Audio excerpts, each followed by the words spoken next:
Hello po mga kababayan, si Dante Maravillas. Ang daming ganap ngayon. Ano niya, Mr. Maravillas, yung mga ganap. Indicted na po si Atong Ang sa issue ng missing sa Bungiros. So makikita ninyo, ang minamaliit na Pangulong Bongbong Marcos sa kanyang panahon, mga kababayan, napapanagot yung mga big personalities na nakalusot during the previous administration. Yung mga missing sa Bungiros po, nangyari sa panahon ni Digong. Walang nangyari. Pero ngayon mga kababayan, ito na yung mga developments ng balita. Ayan o.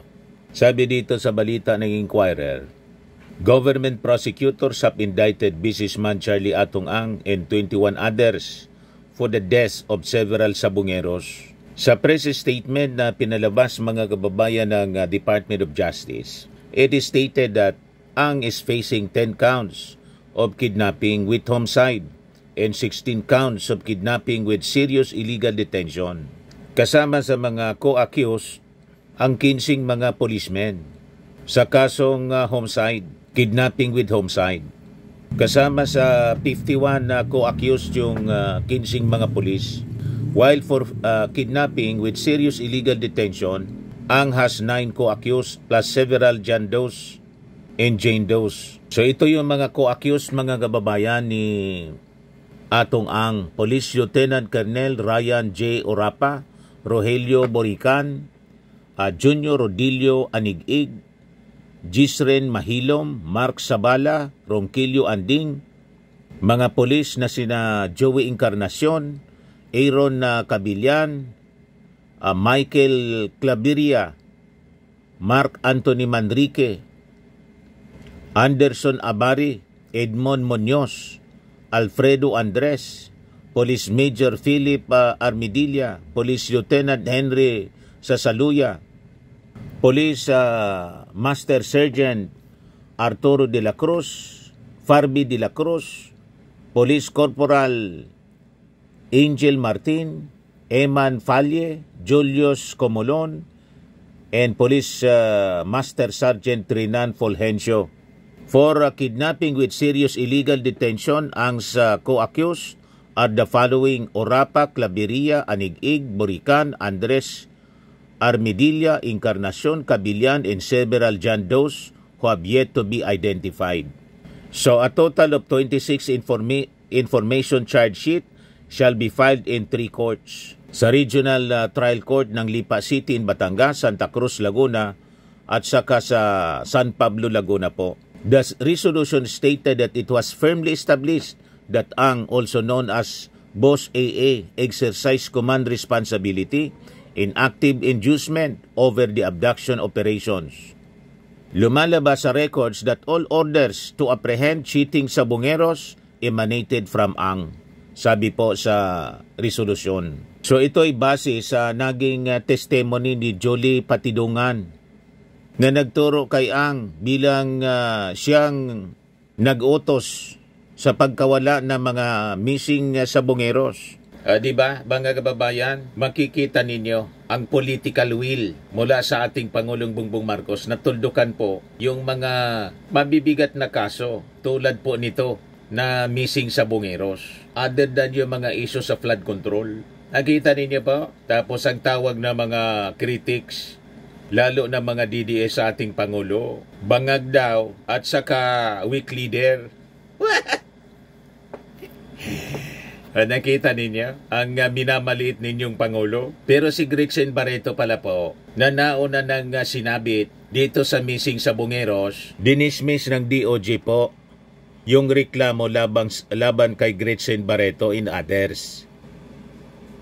So sabi dito sa balita ng GMA News Online, the Department of Justice has dismissed the complaint against Gretchen Barreto and others in connection with the missing sa Bungeros. Sabi ng panel ng prosecutors, yung mga ebidensya laban kay Gretchen against the so-called pitmaster Alpha Group which Barreto was alleged to be a part of is speculative and uncorroborated. The Patidungan brothers merely alleged that these persons attended meetings where decisions were supposedly made to punish cheating sabongeros.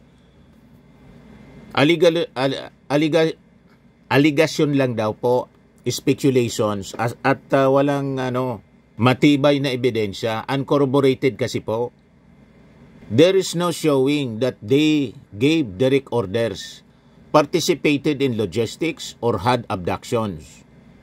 So sabi po ng panel ng mga prosecutors that even if Barreto and others were present during the meetings where crime is discussed, it does not amount to conspiracy unless there is proof of intent and participation. Kaya sabi po ng panel, the complaint against the group should be dismissed for lack of merit without prejudice should future evidence arise linking them directly to the unlawful detentions. Kaya natuwa naman po yung kampo ni Gretchen Barreto at nagpalabas na rin po ng statement ng yung kanyang abogado. So ito yung statement ni Attorney Alma Malyonga. As Miss Gretchen Barreto had steadfastly maintained, sabi po niya, there is no truth to the accusations against her. She played no part in the case of the missing sabongeros. Thankfully, the Department of Justice agreed. Sabi po niya, Ms. Barreto is grateful to all those who expressed their support and who stood by her throughout her ordeal. Sabi po ni Attorney Malyonga.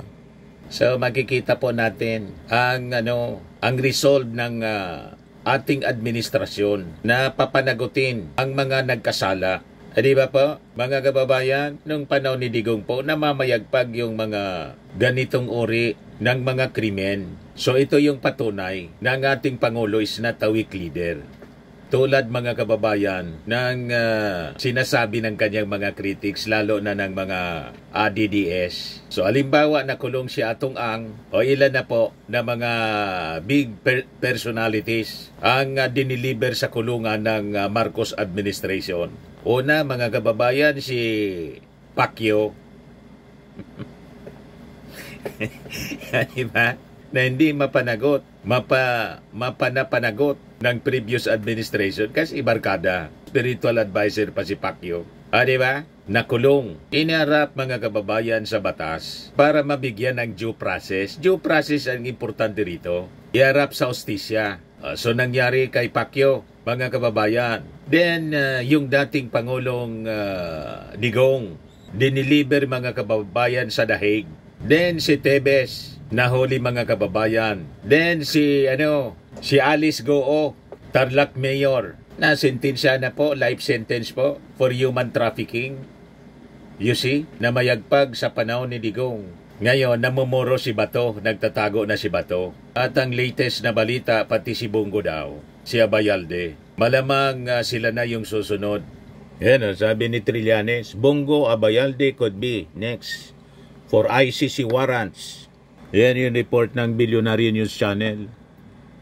Sabi ni Trillanes sa interview mga kababayan ng Billionaire News Channel, the ICC is likely to issue up to 4 warrants naming Duterte, Senator Ronald Bato de la Rosa, Go and Abayalde as the most probable targets. Eventually, probably at most 4 will be issued, including Bongo and Abayalde, sabi po ni Trillanes. The ICC is only interested in the most responsible. They're not really after even the mid-level operator. So, the warrant will be narrowed down, sabi po ni Trillanes. So yun mga kababayan, yung mga mainit na balita ngayon. Kaya yung mga nagsasabi na yung ating Pangulong Bongbong Marcos, weak leader, kuting, di tawagin lang ninyong weak leader, kuting, yung ating Pangulo. At your own risk. O diba? Mga kababayan, siya lang ang nakagawa nito. Mga kababayan, yung tinatawag ninyong weak leader. Mga big personalities ang kanyang pinapakulong. Kaya, sige lang, kansyawan ninyo ang ating Pangulong Bangag. O diba? Mga kababayan, ngayon nga, napahiya mga kababayan yung mga critics niya. Bakit nandiyan Mr. Maravillas? Tingnan naman ninyo itong balita kahapon, no? President Ferdinand Marcos Jr. directs the Congress to prioritize passage of 4 proposed legislative measures: Anti-Dynasty Bill, Independent People's Commission Act, Party List System Reform Act, Citizens Access and Disclosure of Expenditures for National Accountability or Cadena Act, to institutionalize transparency and accountability on public finance. O di ba, mga kababayan? Ano kayo ngayon?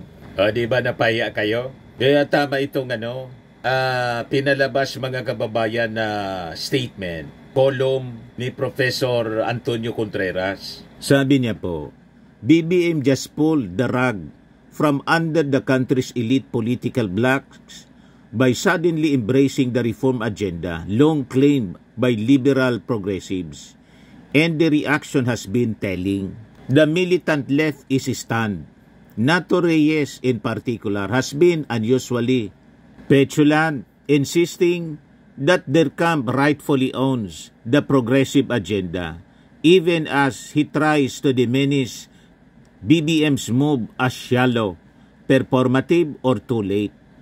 But the very need to downplay it reveals how destabilizing the shift has been for them. Hindi nila inaasahan na isusulong ito ng ating Pangulong Bongbong Marcos. O di ba? Naging irrelevant na sila mga kababayan. Assuming kasi kayo, in-underestimate ninyo yung ating Pangulong Bongbong Marcos. Kasi ang tingin ninyo sa mga Marcos Borges. Dynasty, Borges, kung ano-ano pang bansag. Hindi ganon ang pamilya Marcos tulad ng inyong iniisip. Hindi po makasarili ang pamilya Marcos. Ang gusto ng ating Pangulo, ayosin ang ating bansa. Assuming kasi kayo na kayo na lang ang mga matitino. Na ang katotohanan po, baliktad, hindi man po kayo matino. Ano ba? Kayo nga yung nanggulo sa ating bansa. Kung hindi ninyo ginulo yung ating bansa noong panahon ng tatay ng ating Pangulo, baka hindi tayo nalampasan ng ating mga kalapit-bahay na bansa tulad ng Singapore, Malaysia, Indonesia, Cambodia, Vietnam, na dati yung Vietnam tinutulungan lang natin. Ano ba? Ginulo ninyo. Ngayon naman yung mga Duterte yung nanggugulo kasi ayaw nilang magtagumpay yung ating Pangulo para may rason silang bumalik. Di ba? Hindi mangyayari yan na mga pangarap ninyong masasama. Kaya sabi ni Professor Antonio Contreras, let's be clear niya. And with all due respect to many of my pundit friends, this is not the act of a weakened president scrambling to regain ground. This is a political masterstroke by someone many have consistently underestimated. Yun nga yung sinasabi natin In-underestimate ninyo yung ating Pangulong Bongbong Marcos bilang weak leader, bangag weak leader. Saan nga nakakitang weak leader? Nakagawa nito? Siya lang ang nakagawa nito mga kababayan. Pinakang malalaking pangalan sa politika at sa negosyo. Pinananagot niya. Basta't nakagawa ng kasalanan mga kababayan, pinapanagot niya. Di ba? Yung kinikilala ninyong strong leader, si Digong, diniliber niya sa dahig. Ngayon, yung ganyang chief implementor ng tukang, nagtatago na. Susunod na Dadamputin na po mga kababayan. Nakalabas na daw yung warrant of arrest. Mismo nang nagsasalita si Harry Roque, huwag ka niyang pahuhuli. Pati si Robin Padilla nag-advise, huwag ka niyang susurrender sa foreign power. Si Harry Roque, huwag ka niyang pakikidnap. Ganun pa rin yung narrative ninyo. Yes, sabi ni Professor Contreras, while critics cling to outdated narratives of BBM as passive or adrift, he has once again disrupted the political map, redrawing alliances, confusing entrenched factions, and forcing ideological camps to negotiate space they thought they monopolized. This move does not signal weakness. It signals initiative. It signals leverage. And it forces everyone, especially the militant left, to confront the uncomfortable truth that BBM is not yet done in going out. When your opponents are stunned, sulking, and scrambling to redefine the moment, that is when you know the game has shifted. Tama! Hindi ninyo maulaan kung anong susunod na hakbang ng ating Pangulo, ano? Siya kayo sa mga pinagagawa ng ating Pangulo, ano?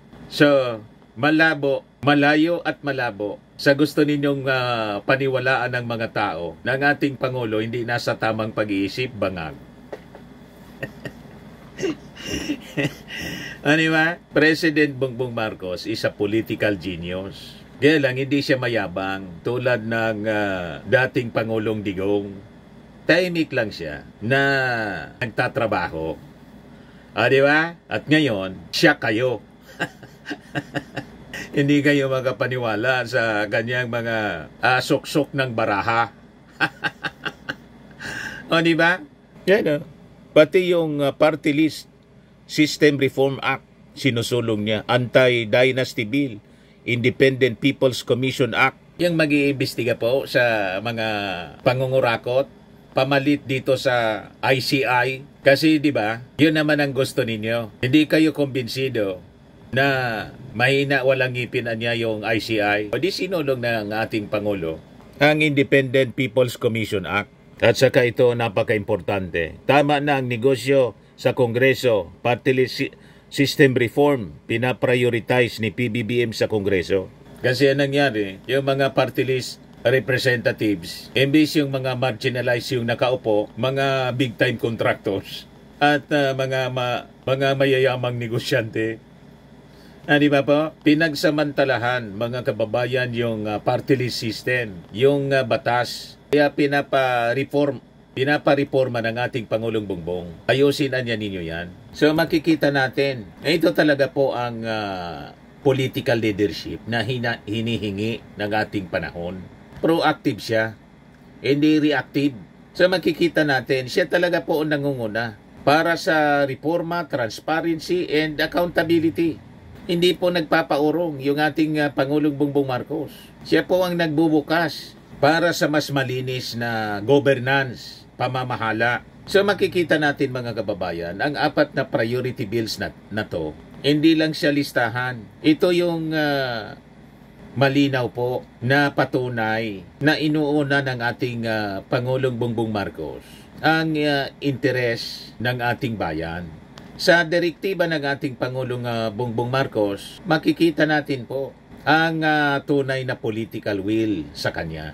Unahin yung reforma, ayusin yung sistema, at gawing mas patas ang politika po para sa ordinaryong Pilipino. Sinusulong niya itong reforma sa party list system kasi pinasok na po ng mga contractors, big time businessmen and contractors para isulong ang kanilang negosyo at interes. Pinagsamantalan po yung party list system natin. So malayo po ang nararating kapag may malinaw na direksyon. So sa pagtutulak ng ating Pangulong Bongbong Marcos sa anti-dynasty law, party list reform at Kadena Act, pinapakita lamang po niya na seryoso siya po para sa long-term reform sa ating bansa na magbubukas po sa bagong standard sa governance. Yan ang malinaw, mga kababayan. Kaya sila mga kababayan nang isulong ito ng ating Pangulo kahapon. Kaya maganda yung mga reactions ng mga tao. I believe that the anti-dynasty, when became law, would be the greatest political legacy of this administration. Sabi ni Lionel Andoyo, this is not about Duterte and PBBM. This is all about a genuine reform to our political landscape. Sana maipasa to PBBM. This could be your best legacy soon. Sabi ni Riz San Juan, these are defining legacy bills, praying and hoping for PBBM success in posing and prioritizing these game-changing bills. May the senators and congressmen cooperate and do their part and enacting this into laws. Then I could worry less for our country, my sons and grandchildren. Sabi ni John Federico, redeem yourself, Mr. President. It will serve as your legacy if all of these measures will be enacted into law. O, di ba? Ano kayo ngayon, mga critics ng ating Pangulo? Tamimi kayo ngayon. Yan kasi masyado kayong judgmental pagdating sa ating Pangulo. Ikitang-kita po, ibang-iba ang pinapakitang leadership ng ating Pangulong Bongbong Marcos. Ayan lang po ang ating short video ngayon. Atid sa inyo nitong napakagandang product from Australia. I am worldwide amazing pure organic barley powdered drink mix from Australia. Yung mga gusto po na try po nito o magnegosyo, mag-message na lang po kayo sa amin.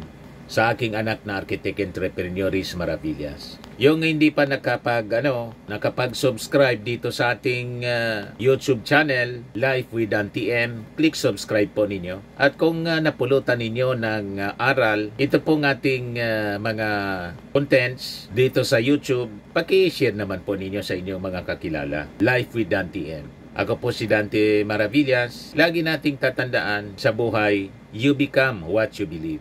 Bye-bye po. God bless.